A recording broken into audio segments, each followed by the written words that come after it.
currently in the front courtyard of the castle, and Unveiling, can you just tell us a little bit more about where exactly we are?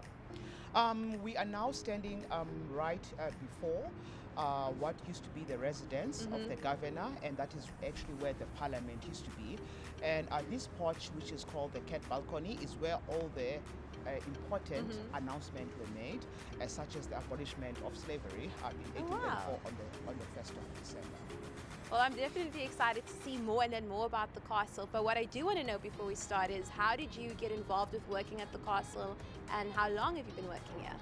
I actually started here as an intern, straight from varsity, and started to be a shadow guide, and then became a tourist guide, and here I am now as a heritage officer. And we also have lots of student programs. We actually we give the students opportunities to come here to do their internships, who are doing tourism, hospitality, and events management, marketing, and financial studies. It's wonderful opportunities, and I think it's also pretty cool that an internship that led into you discovering a passion, and now you are here. So for those who don't know, can you tell us a bit more about how the castle came to be? The castle was actually built in the 1600s, and it was built under the command of the Dutch East India Company, where they were actually trying to establish a permanent replenishment station for the ships en route to the east. Because you remember those days, voyages from Europe around the African continent to the east would take them up to 9 months. So they needed a place where they could stop and rest, refresh, and get medicines who came from the local people, the Khoi people, because there were sicknesses such as scurvy that actually was a problem, and as a result, most of the sailors died due to those diseases. So the castle then was built between 1666 and 1679, and it was built by over 300 men, of which most of them were enslaved people. That would also include the sailors, the soldiers, and also the willing Khoi people. Oh wow, definitely a lot of rich history and heritage that we're going to learn about. So let's go and see more of the castle.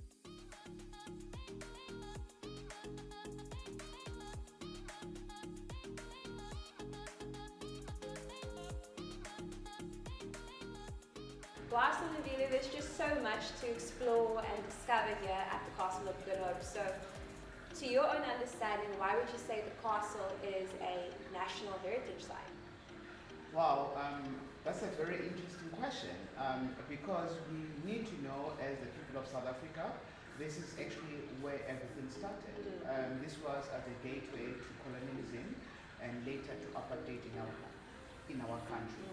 So the castle is a very important in terms of when it comes to social history, political history, and the military history of this country. And we are now inside the Kanisa Museum, and Kami, the Khoi language, means water. Yeah. And we know water is a source of life, and this is the reasons why the sailors and later colonists came onto our shores. So the first question in terms of addressing the issue of identity to the people of Southern Africa, who do you think you are? Because people were stripped of their identity, they were given names, they were actually forced to speak foreign languages. So we're just trying to address that. So it is important, as that castle serves as an incubator in the Cape Town that will later spread to South Africa and to the great Southern Africa, and maybe to Africa.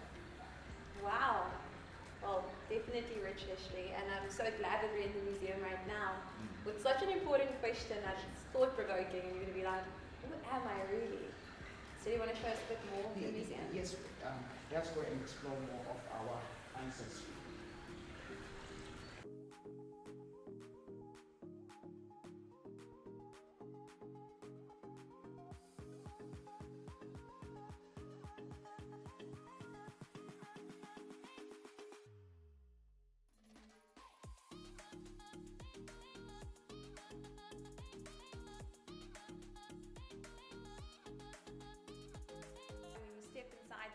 Museum, the questions, right, stands there like, who do you think you are? And you kind of just go on this journey to understanding a lot more about the history, where we come from.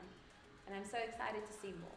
Yes, it's actually it's very important because such terms and classifications were forced onto us. So the Kamisa is actually is Africanizing the de-Africanized people so that they can actually reclaim their identity, reclaim their spaces. And it's so important.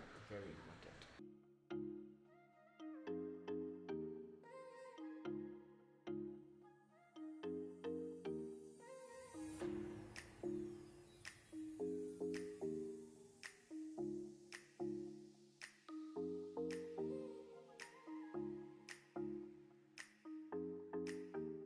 So for those who are curious to learn more about the castle and visit, do you have to book in advance or can you just arrive?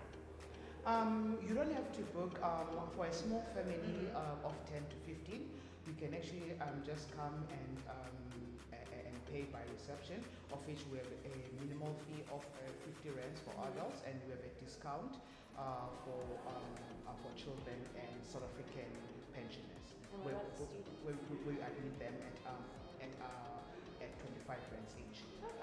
For school groups at basic education, we admit each and every learner when they come as a group at 8 rands, and every educator or adult accompanying the group, we admit them at 15 rands each. And then once you produce a student card, we admit you at 25 rands as well. Okay.